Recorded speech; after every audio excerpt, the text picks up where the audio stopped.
હા મામા વાહ, તમે દર વખતે અલગ અલગ જગ્યાએ જ મળો. હા, આ વેલેન્સિયા ક્લબ એન્ડ રિસોર્ટ છે. જો આ બધી સાયકલ પડી, ત્યાં સરસ મજાની સાયકલ લઈને આખા વિલાનું સાયકલિંગ થાય. પરંતુ હવે મારું પેટ એવું છે, પેન્ડલ વાગે નહીં અને પગ દુખે, એટલે આપણે આ ગોકાર્ટમાં જઈએ છીએ. અને કેટલું સરસ મજાનું ગોકાર્ટ છે. જો આ કુદરતનું કૂતરાઓને પેલા મરઘા ને એવું બધું શૂટ કરવા પાછળ બેઠી અને આપણે આ બધા વિલા જોઈએ. અહીંયા આગળ 10-15 જેટલા વિલા છે, જે ડબલ રૂમ, બેડરૂમ, પછી suite room, 3 bedroom, suite room, આવી રીતના અલગ અલગ છે. અને તેમ છતાં હોટલ જેવા જે રૂમ છે એ પણ 6 જેટલા રૂમ છે. એટલે બહુ વિશાળ, એકદમ 6 એકર જમીનની અંદર આટલો મોટો સરસ. એનો મતલબ એ થયો કે જો તમે ગ્રુપ સાથે આવ્યો હોય તો વિલા બુક કરવો જોઈએ, ગ્રુપમાં મજા કરવી જોઈએ. તમે કપલ આવ્યો હોય તો તમે ત્યાં રૂમ પર રાખીને પણ મજા કરી શકો. અહીંયા તમને પર્વત ઉઠાડે અને વાદળા સુવાડે. વાહ વાહ. હા, એટલે આટલી સરસ મજાની આ વેલેન્સિયા ક્લબની જગ્યા છે. અહીંયા આસપાસમાં સરસ મજાનું જો નદી વહેતી જાય છે, 1 કિલોમીટર દૂર તમે જાઓ તો આમ નદીનું ખળ ખળ ખળ ખળ પાણી દેખાય. સરસ મજાનું સ્વિમિંગ પુલ પણ છે. જો કદાચ તમે તો હમણાં તમારી દીકરીને મેં જોયેલી સ્વિમિંગ માંથી બહાર ના નીકળે, તો અહીંયા તો કદાચ જમવાય બહાર ના નીકળે એવી, કારણ કે એટલું આજુબાજુ પર્વતનો વિશાળ જગ્યા છે. તમારે ક્યાંય પણ ચેસ ટેબલ ને એ બધું રમવું હોય તો એટલો સરસ ગાર્ડન છે કે અંદર બેસીને કહી શકો. તમારે સરસ મજાની પાર્ટી કરવી હોય તો કરી શકો, એટલું સુંદર ગાર્ડન છે.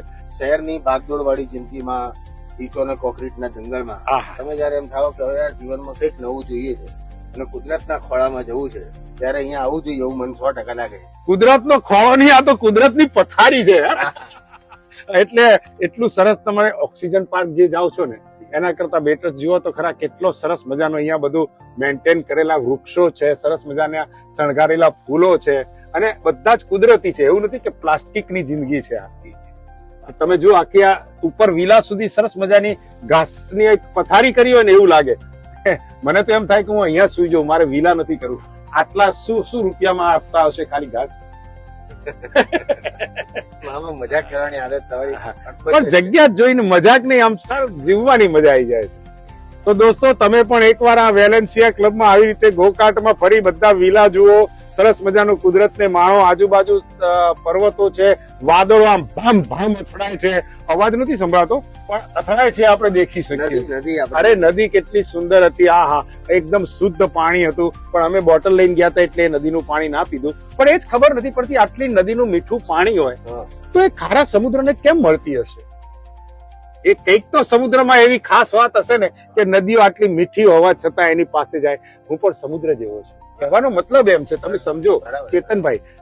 હવે નદીઓ શોધવાની છે. પણ આપણે સવારે આવ્યો ને એટલે મને કોઈ કીધું કે અમદાવાદ થી પેલા હિતેશ કાકા આવ્યા છે. મેં તું ક્યાં છે અને બોલો તમે મળ્યા. તમારું મળવું બધું અચાનક જ થાય છે.